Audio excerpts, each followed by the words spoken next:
5월 27일 수요일 복 있는 사람 큐티 본문 히브리서 7장 11절에서 19절입니다. 레위 계통의 제사 직분으로 말미암아 온전함을 얻을 수 있었으면 백성이 그 아래에서 율법을 받았으니 어찌하여 아론의 반차를 따르지 않고 멜기세덱의 반차를 따르는 다른 한 제사장을 세울 필요가 있느냐. 제사 직분이 바꾸어졌은즉 율법도 반드시 바꾸어지리니 이것은 한 사람도 제단 일을 받들지 않는 다른 지파에 속한 자를 가리켜 말한 것이라. 우리 주께서는 유다로부터 나신 것이 분명하도다. 이 지파에는 모세가 제사장들에 관하여 말한 것이 하나도 없고 멜기세덱과 같은 별다른 한 제사장이 일어난 것을 보니 더욱 분명하도다. 그는 육신에 속한 한 계명의 법을 따르지 아니하고 오직 불멸의 생명의 능력을 따라 되었으니 증언하기를 내가 영원히 멜기세덱의 반차를 따르는 제사장이라 하였도다. 전에 있던 계명은 연약하고 무익함으로 패하고 율법은 아무것도 온전하게 못할지라. 이에 더 좋은 소망이 생기니 이것으로 우리가 하나님께 가까이 가느니라. 아멘. 온전한 그리스도라는 제목으로 하나님의 말씀을 전하려고 합니다. 어제부터 히브리서 7장 본문을 묵상하고 있는데요.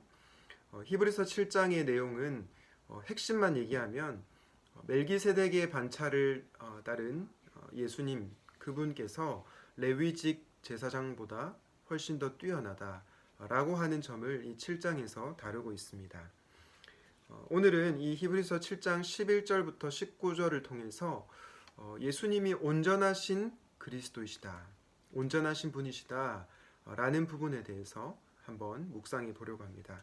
여러분, 성경의 내용을 잘 파악하기 위해서 한 가지 팁을 드린다면 본문에 반복되는 단어나 어구 그리고 문장에 주목하는 것입니다. 왜냐하면 이 반복되는 것에 그 본문의 핵심 메시지가 담겨져 있을 때가 많기 때문입니다. 그런 점에서 저는 오늘 히브리서 17장 11절부터 19절에 나오는 주제가 온전함이라고 생각합니다. 히브리서 7장 11절 말씀을 보면 레위 계통의 제사 직분으로 말미암아 온전함을 얻을 수 있었으면 라고 되어 있고요. 히브리서 7장 19절 마지막 구절인 보면은 율법은 아무것도 온전하게 못할지라. 이 히브리서 7장 11절부터 19절의 주제가 온전함임을 알 수 있습니다. 첫 번째 구절에서 온전함이 나오고요. 마지막 구절에서도 온전함에 대한 얘기가 나옵니다. 특별히 오늘 본문을 통해서 말씀드렸듯이 히브리서 기자는 온전하신 예수 그리스도 그분에 대해서 말씀하고 있습니다. 이 말씀을 통해 온전하신 예수 그리스도 그분을 만나고 또 그분을 높이시는 저와 여러분이 되면 좋겠습니다. 오늘 본문을 통해서도 세 가지 내용을 한번 생각해 보려고 하는데요. 첫 번째로 율법은 온전하지 못하다는 것입니다. 히브리서 7장 18절과 19절 상반절 말씀을 제가 다시 한번 읽어드리도록 하겠습니다. 전에 있던 계명은 연약하고 무익함으로 패하고 율법은 아무것도 온전하게 못할지라. 오늘 본문은 우리에게 율법의 한계와 무익함에 대해서 말씀하고 있습니다. 여러분, 율법의 한계와 무익함이 무엇입니까? 율법은 죄의 문제를 궁극적으로 해결해 줄 수 없다는 것입니다. 오해하실까봐 말씀을 드리지만 율법 자체는 나쁜 것이 아닙니다. 로마서 7장 12절에 보면요, 율법은 거룩하고 계명도 거룩하고 의로우며 선하도다 라고 얘기합니다. 따라서 율법은 좋은 것입니다. 우리가 지난 주일 담임 목사님 설교 말씀을 통해서도 들어서 아시겠지만 하나님의 말씀은 사실은 굉장히 좋은 것이죠. 우리가 이것을 남용하고 오용하기 때문에 죄인인 우리가 문제인 것이지 하나님의 말씀 자체, 율법 자체는 나쁜 것이 아닙니다. 지난 주일 설교 말씀을 복습하는 차원에서 여러분들에게 질문을 드립니다. 여러분, 말씀이 어떤 기능 또 어떤 역할을 한다고 했습니까? 혹시 생각이 나십니까? 첫 번째는 길잡이. 담임 목사님께서 이 라이트를 비춰주시면서 율법은 우리의 삶을 비추어주는, 길을 인도해주는 내비게이션과 같은 그런 역할을 한다 말씀을 하셨습니다. 두 번째는 어떤 기능이 있었죠? 바로 거울의 기능이 있다고 했습니다.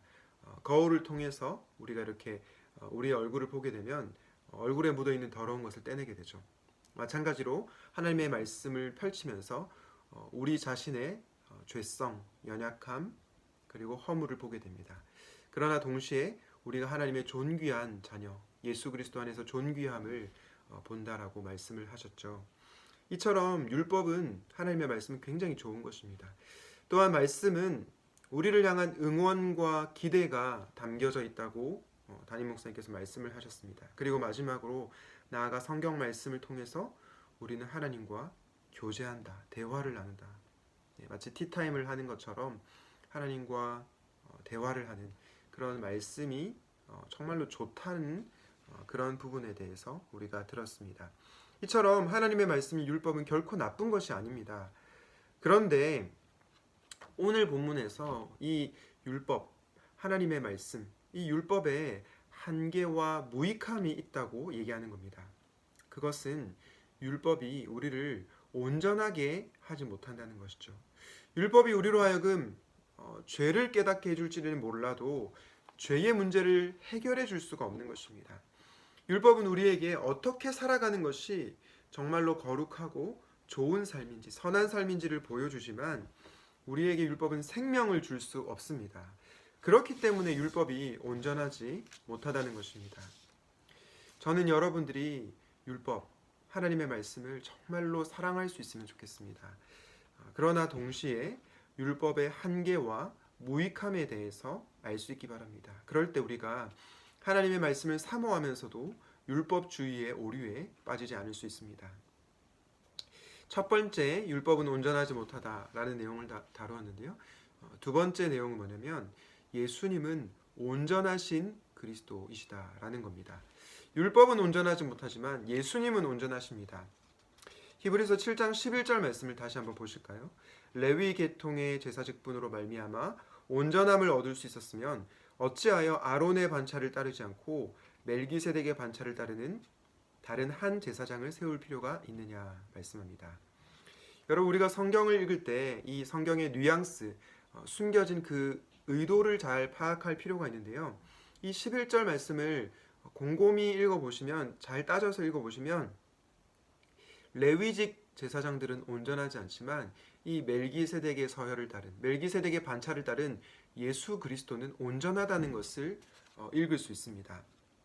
온전하지 못한 제사장, 인간 제사장을 대신해서 바로 온전하신 예수 그리스도를 제사장으로 세운다는 거죠. 그런데 예수님께서 어떤 면에서 온전하십니까? 히브리서 7장 16절 말씀이 이것을 지지해 줍니다. 16절을 제가 다시 한번 읽겠습니다. 그는 육신에 속한 한 계명의 법을 따르지 아니하고 오직 불멸의 생명의 능력을 따라 되었으니. 여기서 그는 예수님을 가리킵니다. 그런데 그분이 육신에 속한 한 계명의 법을 따르지 않았다 말씀합니다. 물론 이 말씀은 예수님께서 율법을 무시했다, 율법을 폐했다, 그런 의도는 아닙니다. 왜냐하면 예수님께서 율법을 폐하러 오신 분이 아니라 성취하러 오신 분이시기 때문입니다. 사실 예수님은 율법의 외적인 요구만 충족시킨 분이 아니시죠. 사실 훨씬 더 높은 기준, 율법이 담고 있는 그 정신까지 온전히 구현하신 분이 예수님이십니다. 왜냐? 그분이 오직 불멸의 생명의 능력을 따라 되셨기 때문입니다. 예수님은 십자가에서 죽으셨습니다. 그러나 사흘 만에 부활하셨죠. 죄와 사망 권세를 이기시고 부활하셨습니다. 오늘 16절에서 불멸의 생명의 능력이라고 하는 것은 죄와 사망 권세를 이기신 예수 그리스도의 부활을 의미하는 것입니다. 죄와 사망 권세를 이기시고 예수님께서 다시 살아나셨기에 예수님은 영원하신 분이시고 온전하신 분이십니다. 따라서 이 세상의 그 어떤 것도 예수님을 가로막을 수 있는 그런 것은 없습니다. 왜냐하면 그분은 불멸의 생명의 능력을 가지신 분이시기 때문이죠. 그런 점에서 예수님은 온전하신 분이십니다. 이 온전하신 예수님을 믿고 생명의 능력을 삶 속에서 경험하시기를 우리 주님의 이름으로 축복합니다. 율법은 온전하지 않다. 그러나 예수님은 온전하신 분이다. 라는 말씀을 전했는데요. 끝으로 오늘 본문을 통해서 우리가 받을 수 있는 교훈은 예수님을 통해 하나님께로 나아가야 한다라는 것입니다. 히브리서 7장 19절 말씀을 다시 보실까요? 율법은 아무것도 온전하게 못할지라 이에 더 좋은 소망이 생기니 이것으로 우리가 하나님께 가까이 가느니라. 여러분, 여기서 더 좋은 소망이라고 할 때 이 이유는 바로 소망이 가진 효력 때문입니다. 그 효력이 무엇입니까? 우리가 예수님을 통해서 하나님 앞으로 담대하게 나아갈 수 있게 되었다는 겁니다. 여러분, 죄를 범한 인간은 결코 하나님 앞에 나아갈 수 없는 존재였습니다. 그러나 예수님의 십자가의 공로로 말미암아 우리는 하나님 앞으로 담대하게 나아갈 수가 있게 되었죠. 우리의 의로움 때문이 아니고요. 바로 예수님의 공로, 예수님의 십자가의 그 보혈, 그 공로 때문에 하나님께로 나아갈 수 있게 된 것입니다. 여러분, 개혁 교회의 예배 순서에는 예배 순서에 이 십계명을 낭독하는 시간이 있습니다. 십계명을 낭독할 때 우리는 무엇을 깨닫습니까? 우리가 하나님 앞에서 심각한 죄인임을 깨닫습니다. 단지 무엇을 하지 말라라는 그 계명을 어긴 그런 나쁜 사람, 그 정도가 아니고요. 우리의 존재 자체가 정말로 죽을 수밖에 없는 죄인이구나 라는 것을 이 십계명 말씀을 들으면서 깨닫게 되는 것입니다. 우상을 만들지 말라라는 계명을 들을 때 하나님과 다른 것을 겸하여 섬긴 우리의 실체를 보게 됩니다. 살인하지 말라라는 계명을 들을 때에 지난 한 주 형제와 자매를 미워하였던, 증오하였던 것들을 우리가 발견하게 되는 거죠. 간음하지 말라는 십계명을 들을 때 마음으로 음욕을 품었던 것들을 우리가 보게 됩니다.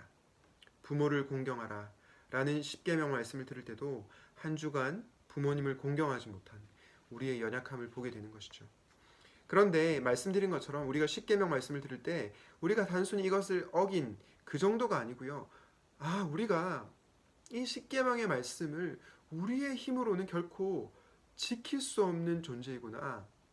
우리는 정말로 아무것도 할 수 없는 정말로 연약한 존재이구나 라는 것을 그런 죄인이구나 라는 것을 깨닫게 된다는 것이죠. 그런데 왜 이 십계명을 낭독하는 것입니까? 사단이 주는 정죄감에 빠지기 위해서입니까? 실패감에 젖어서 살기 위해서 십계명 낭독을 하는 것입니까? 그렇지 않습니다. 이 십계명 율법을 통해서 우리가 온전하신 예수 그리스도를 보게 하는 데 목적이 있는 것입니다. 우리를 변화시킬 수 있는 유일한 분이 예수 그리스도, 그분밖에 없다는 것을 우리가 알게 되는 것입니다. 나아가 예수님을 통하여 하나님 앞에 나아가 예배하는 것, 그것이 십계명을 낭독하는 목적입니다. 주 안에서 사랑하는 청년 여러분, 율법은 온전하지 못하지만 예수님은 온전하신 분이십니다. 그러므로 예수님을 통해서 하나님 앞에 나아가십시오. 감히 하나님 앞에 나올 수 없는 존재이지만, 우리가 매주 주일날 고백하죠. 감히 하나님 앞에 나아갈 수 없는 죄인이지만 예수 그리스도의 십자가 보혈을 의지하여 하나님 앞에 나왔습니다. 나를 용납하여 주옵소서. 그런 기도를 드리고 있죠. 여러분들이 감히 나는 하나님 앞에 나아갈 수 없는 죄인이지만 예수 그리스도를 의지하여 하나님 앞으로 나아갈 수 있으면 좋겠습니다. 뿐만 아니라 온전하신 예수 그리스도, 그분 안에 거함으로 저와 여러분들이 변화된 삶, 거룩한 삶, 그리고 새로운 삶을 살아가시기를 우리 주님의 이름으로 축원드립니다. 오늘 말씀을 기억하면서 제가 기도하도록 하겠습니다. 하나님 아버지, 오늘 히브리서 7장 말씀을 통해서 율법은 온전하지 못하지만 예수님은 온전하신 그리스도이시다 라는 말씀을 들었습니다. 하나님 아버지, 율법을 통해서 죄를 깨닫고 우리가 어떻게 살아야 할지를 알긴 하지만 율법이 결코 우리에게 생명을 줄 수 없으며 우리의 삶을 변화시킬 능력이 없다는 것을 알게 됩니다. 오직 우리를 변화시킬 수 있는 분은 예수님밖에 없음을 인정합니다. 그 예수님 앞에 나아가 변화된 삶을 살아갈 수 있도록 인도하여 주시옵소서. 나아가 예수님을 통하여 하나님께 나아가게 하시고 하나님을 참되게 예배하는 사랑하는 샘물 청년들 되게 하여 주시옵소서. 감사하신 예수 그리스도의 이름으로 기도드립니다. 아멘.